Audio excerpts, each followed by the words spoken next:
bakit ba umabot tayo sa ganitong sitwasyon na tumindi itong problema sa isugal? Sa akin, dalawang bagay yung nakikita ko, Christian. Una, yung unbridled access. Parang kahit nasaan ka, basta may cellphone ka, you can access the platform. Tapos talagang walang controls, no? Basta pipindot ka lang, makakapasok ka, makokonect mo sa iyong super app at ikaw ay makakabayad ng iyong taya. Tapos pangalawa, dumating tayo sa puntong ito dahil din sa grabing advertising. Dumating na tayo sa point na parang pagdaan mo ng EDSA, hindi na mga shampoo masyado ang makikita mo, kundi mga billboards na for online gambling platforms. At pati nga yung social media, pag nagbukas ka, bubugbugin ka talaga ng mga advertising na ito. At talagang sa isang panahon kung saan desperado ang tao, maaari madali silang malulong at mahatak dito.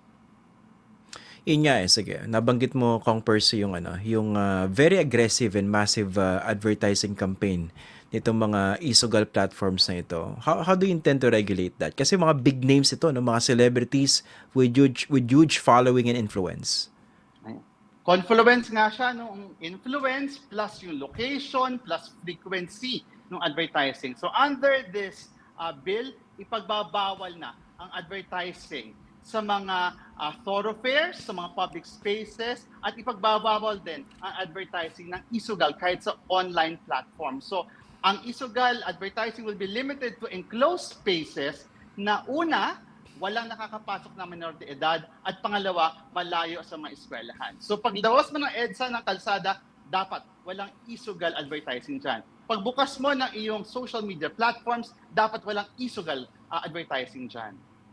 So that can be done. Yung ibaban yung isugal advertisement sa social media, pwedeng gawin yan.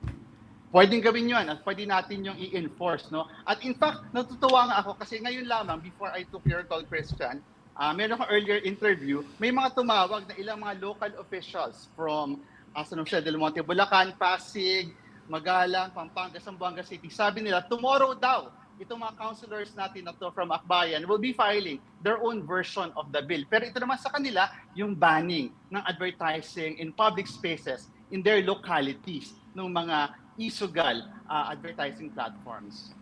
Gagana rin kaya kung Percy yung public pressure. Kasi ito naman, ito personal opinion ko ito, no? Binanggit ko na rin ito last week. Parang parang di ko alam kung agnostic ang tamang term.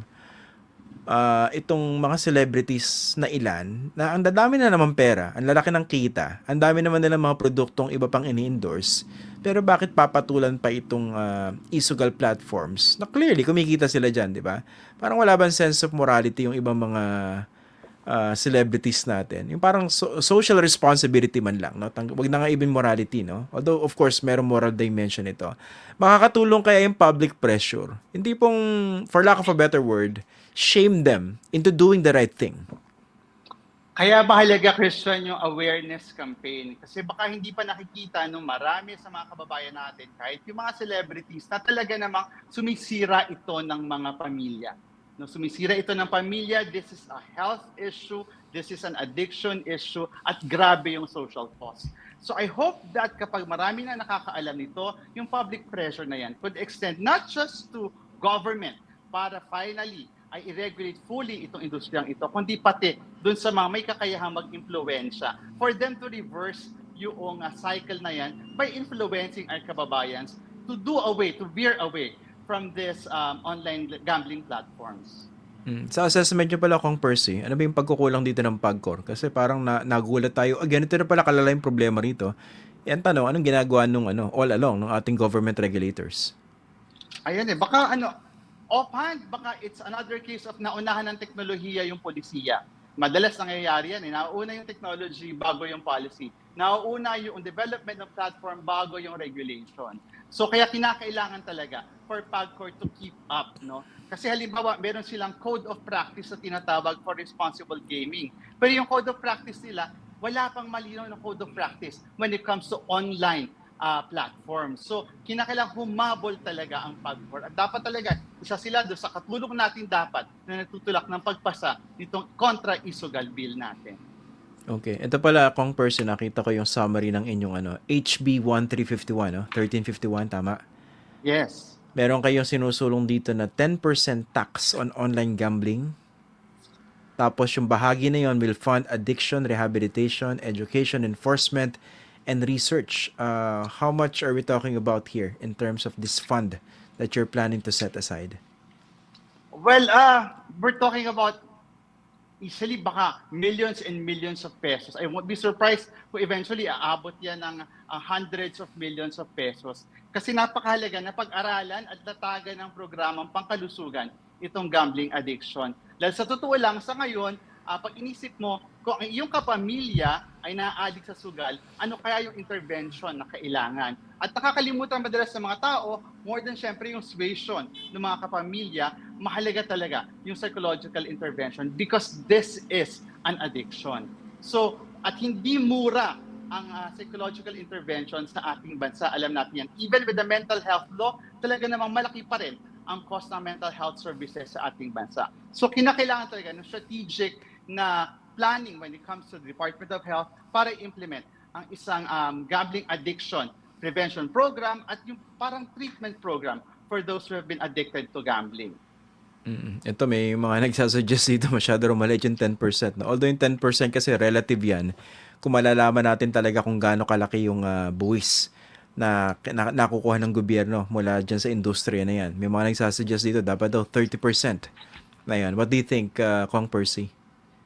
Well, bukas po tayo dun sa suggestion na lakihan pa yung buwis dito sa e-gambling. If you want, pag nakita natin yung legal basis for it, to increase it further, mas mainam. Kasi tingin ko, mas malaking halaga yung kailangan natin. Hindi lamang para doon sa treatment, kundi kasama yung prevention and education. Kasi sabi ko nga kanina, malaking bahagi nito yung awareness. And I hope that ito pong pag-uusap natin ngayon on online gambling will lead to more discussion in families, in schools, and in communities. Ano yung social cost nitong usaping ito?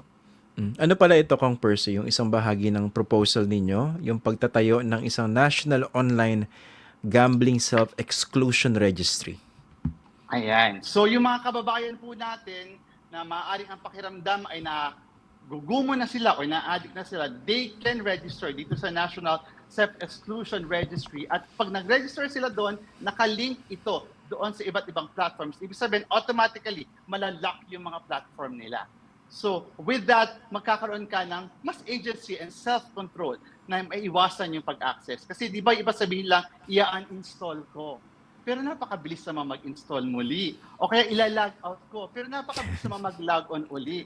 Kaya nga itong ating National Online Gambling Self-Exclusion Registry, pag nagrehistro ka dyan, malalock na yung account mo. Tapos pwede mo pa siyang i-renew after 6 months. Tingin mo, hindi mo pa rin kaya i-control. Di mag-rehistro ka muli.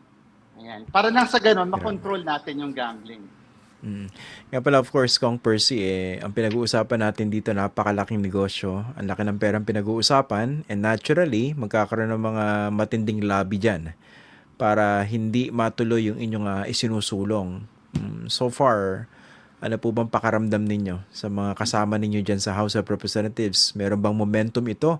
O baka naman yung iba dyan, bida-bida lang. Tapos pag nakausap na ng mga lobby groups, biglang maghahanap ng dahilan para kung hindi man patayin yung panukalang batas, palabnawin.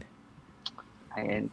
Christian, meron tayong isang provision dito against political contributions being made by individuals or groups associated with these online platforms, gambling platforms. No? So, isa siyang provision. Pero balik ko doon sa tanong mo, yung tanong mo about hindi ba matindi ang lobby? At tingin ko, magiging matindi ang lobby pag gumulong na yung ating mga pagdinig dito. Pero kaya kinakailangan yung pinag-uusapan natin kanina na matinding public pressure sa ating mga mambabatas. So, wag i-water down, wag talunin at ipanalo itong napakahalagang social protection mechanism na ito, itong ating kontra-isugal.